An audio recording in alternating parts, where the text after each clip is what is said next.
waking up and going out for a run. A run that would normally take you 30 minutes. But as you keep going, you notice that it's taking you longer than usual. The run that has taken you 30 minutes has now taken you 3 hours, and is now looking like you're going to stop anytime soon. We as humans expect life to go exactly as we want it. I am what we call a perfectionist. I expect life to go exactly as I want it all the time. Being a perfectionist comes with tons and tons of self-disappointment, and it takes self-reflection and time to be able to accept you and your mistakes. Today we will talk about how physical health can impact mental health, my journey, and how to find strength in the face of uncertainty. At the beginning of 7th grade, I noticed that something was off with my physical health. I just started basketball and I had a 4.0 GPA. I didn't want to think about the what ifs or how much pain that I was in. I just wanted to be the perfectionist that I am. Towards the end of 7th grade, the pain became too much. I ended up going to see a gynecologist.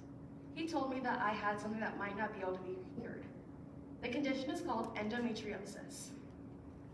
Endometriosis is when the tissue that's supposed to be on the inside of the organ grows on the outside of the organ. It's more so common in women than men because it's more so common in the uterus. And between the months of August through November 2024, I've had 15 doctor's appointments. My last one on November 8th, he told me that I probably needed urgent surgery. I ended up getting surgery on November 22nd, 2024. As I put the sleep mask on me, I couldn't help but think, what if I didn't have this condition? Then it was back to square one. When I woke up, they told me that I did indeed have this condition.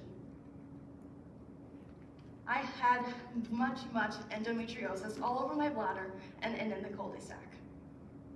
They told me that I could not go to school or dance for 10 days. And as an active person, that hurt me and took a very big toll on me.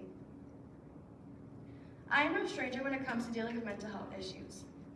But one thing that caught me by surprise was when my physical health started messing with my mental health.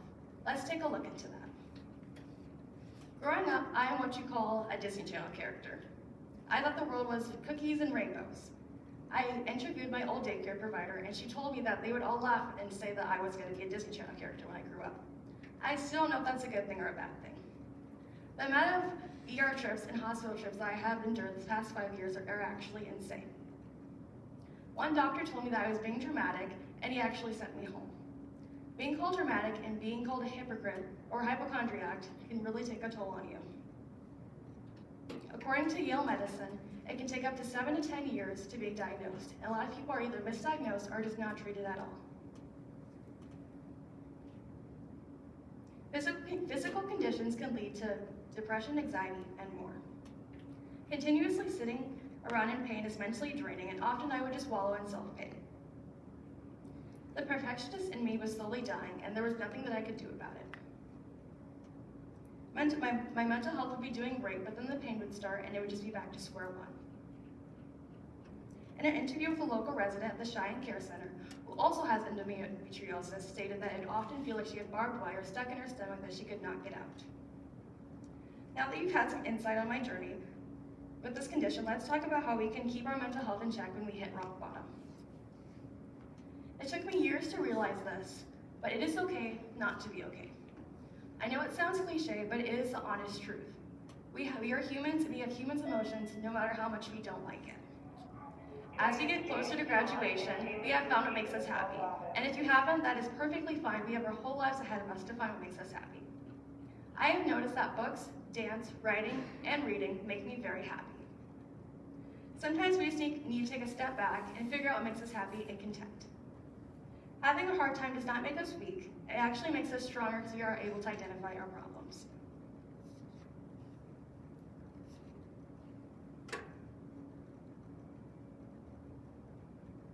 According to Yale Medicine, endometriosis is more common in between 15 through 49-year-olds. They suspected that I had it at the age of 13. Today I talked about what me and people go through with this condition. Then I talked about how physical health can play an impact in your mental health.